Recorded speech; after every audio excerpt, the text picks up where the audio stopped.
विवान की जिंदगी एक रूटीन थी। ऑफिस, घर, किताबें। अकेला था मगर शिकायत नहीं थी।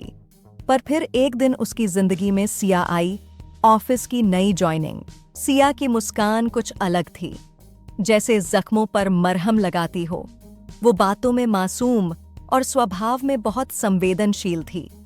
विवान खुद को रोक नहीं पाया और अनजाने में ही उसकी जिंदगी सिया के इर्द गिर्द घूमने लगी। दोस्ती जो धीरे धीरे मोहब्बत बनी। कॉफी ब्रेक, प्रोजेक्ट मीटिंग, छोटी छोटी बातों में दोनों की दोस्ती गहराने लगी। सिया अपने पापा की बीमारी और टूटी हुई पिछली रिलेशनशिप के बारे में खुलकर बात करती थी। विवान सुनता था, समझता था और बिना कुछ कहे उसे महसूस करता था। तुम्हारी आंखें बहुत कुछ कहती हैं विवान, पर तुम सुनती नहीं सिया। धीरे धीरे ये खामोश दोस्ती एक तरफा मोहब्बत में बदल गई। इजहार और इनकार। एक शाम बारिश में सिया उदास बैठी थी। विवान ने हिम्मत जुटाई। सिया, मैं तुमसे प्यार करता हूँ। उस दिन से जब पहली बार तुम्हें देखा था। मैं जानता हूँ तुम टूटी हुई हो, लेकिन मैं हर टुकड़े को थाम लूंगा। सिया ने कुछ देर खामोश रहकर कहा, विवान, तुम बहुत अच्छे हो, लेकिन मैं अभी प्यार करने के लिए तैयार नहीं हूँ। तुम्हारा दिल तोड़ना नहीं चाहती। वो चली गई। जख्म और शुक्रिया। विवान हर दिन मुस्कुराने की कोशिश करता, लेकिन अंदर से वो बिखर गया था।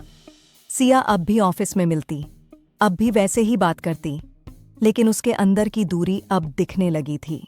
वो जो कभी हर चीज शेयर करती थी, अब सिर्फ ठीक हूं कहकर बात खत्म कर देती। तेरे दिए हुए जख्म धीरे धीरे भर जाएंगे, बस तू जमाने से जिक्र न करना। विवान मुस्कराता था, क्योंकि अब दर्द भी उसकी मोहब्बत का हिस्सा था। फिक्र का झूठा बहाना। सिया ने एक दिन पूछा, तुम बदल गए हो विवान, अब वो पहले जैसे नहीं रहे।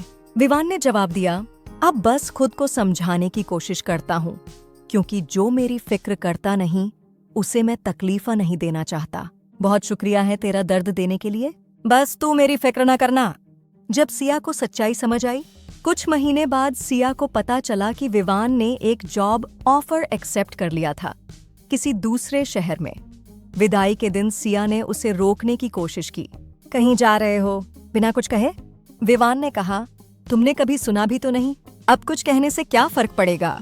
सिया की आंखें नम हो गईं। तुमने कभी बताया नहीं कि तुम इतने टूटे हुए हो, कभी सुना होता तो शायद तुम्हें समझ आता। अलविदा की खामोशी। विवान चला गया। सिया उसके बाद हफ्तों तक चुप रही। अब ऑफिस की कॉफी फीकी लगती थी, बातों में गहराई नहीं रही। वो जान गई थी, विवान का प्यार शोर नहीं था, वो खामोशी थी, और अब वो खामोशी सन्नाटा बन गई थी।